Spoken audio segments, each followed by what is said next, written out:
What's going on, stars? It's me, Shot Star, and I'm back. Hope you guys are having a great week. Right now, I'm drinking some lemon tea here in New Jersey, New York area. We about 60 degrees, 59, 60 degrees, a little chilly, windy, and so it's definitely tea time. So let's get into it. I kind of held off on this story because we were in Puffy Diddy, the Diddler. We was in overdrive with him. And most of you guys know that he has now arrived at his new home. And when I say new home, I mean the new federal penitentiary at Fort Dix, where he'll be serving the remainder of his 2.5 years, his remainder 2.5 year, 2.5 years at Fort Dix in New Jersey. But what I found weird about it was that, and I reported this to you guys, that, for some reason, when you're reporting to federal, for some reason, him and his legal team, I'm sure this is just the way it goes. However, you get to suggest where you would like to go. And then the judge will make a decision on yay or nay. And the first place and only place that they suggested him to go would be Fort Dix here in New Jersey for a couple of reasons. One reason is because it's only 75 miles from New York. Second reason, because he's originally a New Yorker, they thought it would be, a good thing for him not to be too far away where his family could visit, whatever. Boom. And then third, allegedly, Fort Dix has this rehab program that they wanted him to attend. But the judge originally said no when they suggested Fort Dix. So they gave him a time, a few days or a week to come up with some other places. And at the end of the day, he still wound up approving him to Fort Dix, where he originally said no to. So I don't know what that was about. But however, Puffy is at his new home in Fort Dix, New Jersey. And I don't know if you guys have, I've seen pictures of him allegedly on the yard with other inmates, and all I saw was teeth. He was smiling from ear to ear, so I'm sure he's happy to be out of Brooklyn and to be where he wanted to be in the first place. And I don't know. I've never been to jail, but allegedly this Fort Dix is not one of the worst places you can be. It's minimum security, and they have a lot of privileges there. And we'll see. But like I said, 2.5 years. This is where he's supposed to be for the remainder of it. Okay, so with that being said, but you know what I found weird was I did hear rumors that he was bragging. This is what I heard allegedly, that he was bragging around Fort Dix that he's going to be pardoned, at some point for the new year or whatever, right? And if that's true, how dumb are you? Like, why are you we already thinking it anyway and already pretty, child. Anywho, but why would you be talking about it? Like, come on, really? You would think for a man that's been away from his family for 14 months would be mum's the word until you get out. Because the reason I think that he feels comfortable with it, or other people feel comfortable talking about it, because as I reminded you that President Trump, when he commuted ex-Congressman George Santos, remember the gay, and I ain't got to say allegedly, the gay queen, the that was scheming and scamming and collecting unemployment and working and just any and everything. So he's now the ex-congressman, I believe. Yeah. And he was commuted. And I didn't understand why Donald Trump did that anyway. I didn't see what he can gain from it, but that's not for me to know, I'm sure. But I wanted to tell you guys a difference between commuting a sentence and pardoning a sentence. George Santos wasn't pardoned. He was commuted, which means he was let out of jail early, time served, but yet his charges and things still sit. He's still a convicted, whatever it is. Where when you're pardoned, your time is taken, it's everything is washed clean. You don't have that charge. You don't have that conviction. You don't. That's when you're pardoned.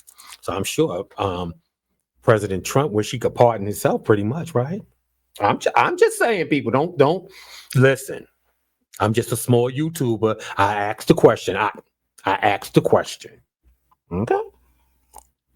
Okay. So as most of us know, New Jersey has a new governor, which is Mikey Sherrill. Congratulations to Mikey Sherrill. And New York has a new elected mayor, Mr. Mamdani. Listen, like I said in a previous video, it's time for some new blood. There's going to be no politicians that we completely trust and completely believe what they tell us. And we've been going around picking the lesser of the two evil or three evils or whatever it is at the time. And we got to stop. We're going to get more of the same. Like I said before, we had the Cuomo's, the father, then the son, then we had the Giuliani's, and then we've had different governors and mayors, and we just can't seem to get it right, people. So to get something new, we need to do something new. So I welcome these two new bloodlines into the politics of New York and New Jersey. New governor, congratulations, and new mayor, congratulations for New York. We need some new villains.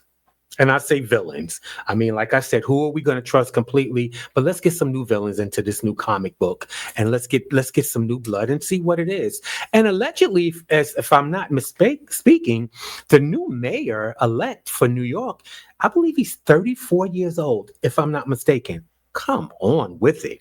Let's get some new blood for real, for real. Okay. Did you guys hear about Okay, apparently, well, it says a routine school day turns tragic as staffer dies after student allegedly boots her in chest. Right now, allegedly, this is at a school in Massachusetts. And allegedly, a 53-year-old staff member at a Massachusetts school was unalived Thursday after being struck in the chest by a 14-year-old student during an incident inside a dormitory, according to the Bristol County District Attorney's Office, right? It says the District Attorney's Office confirmed that on last Wednesday at 6:55 p.m., a 14-year-old student attempted to leave her dorm building at the Meadow Ridge Academy in Swansea, Massachusetts, without permission. As staff, including 53-year-old Amy Morrell and other employees, intervened to stop the student, and the student allegedly kicked Morrell in the chest. The staffer collapsed, and staff immediately performing CPR and called 911. I feel so bad for the staff member. But what they're not saying in the beginning of this, yes, they did perform CPR on her, and they called 911, and the Swansea EMS transported her to the hospital, where she remained overnight in critical condition. The following afternoon, Merrill was pronounced unalived.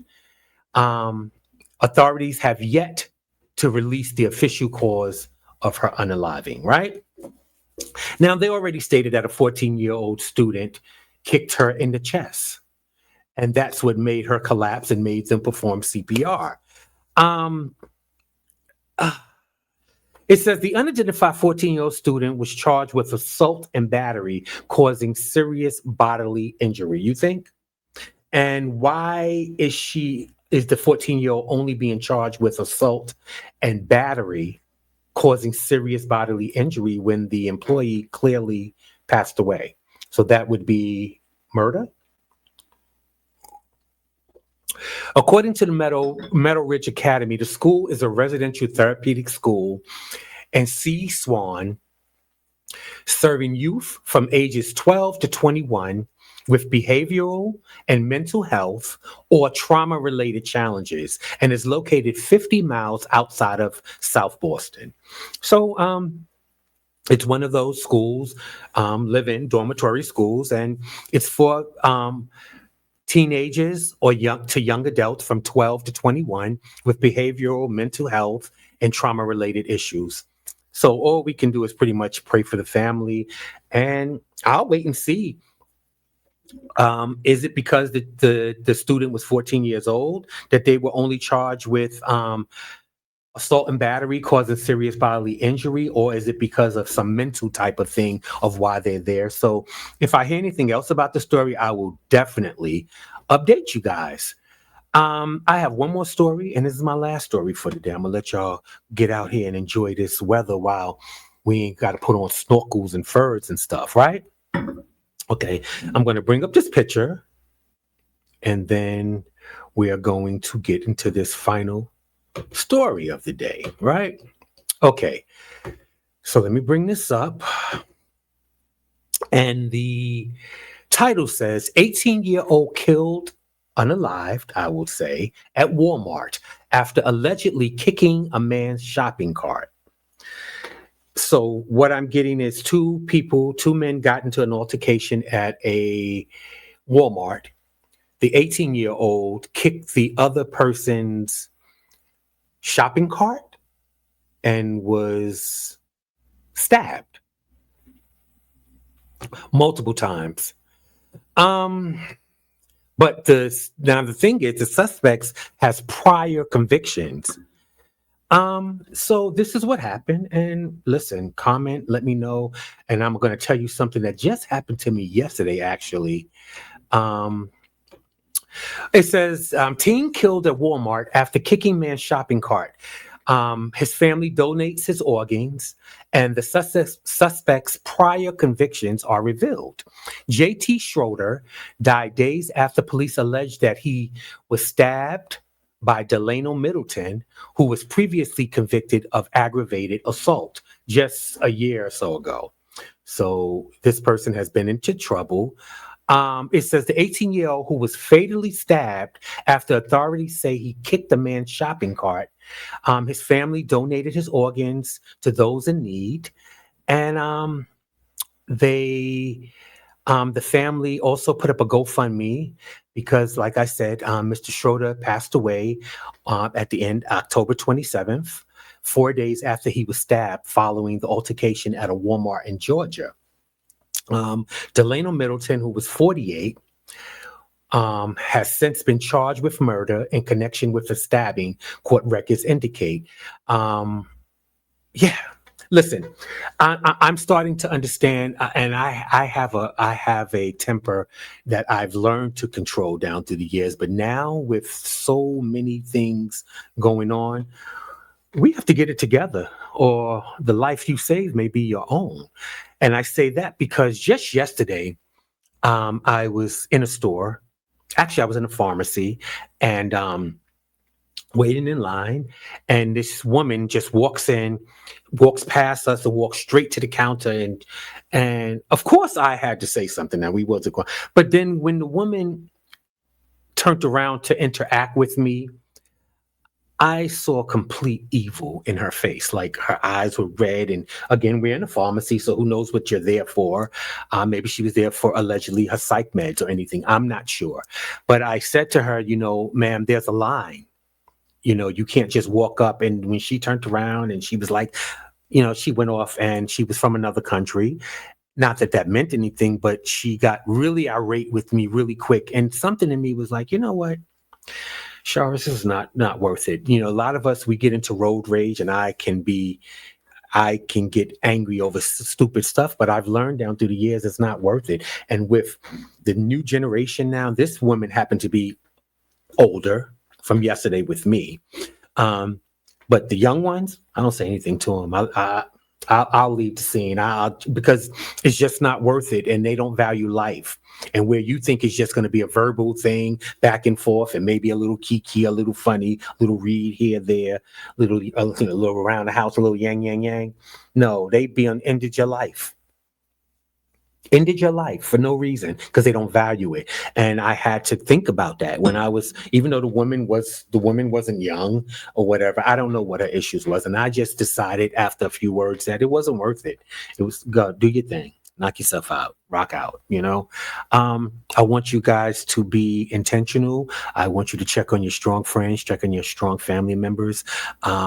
Like I said, during this government shutdown, which we are still in, and it's the longest in history, as I know. Check on the elderly and the sick and the shut in. And I love you guys. And until next time, be intentional.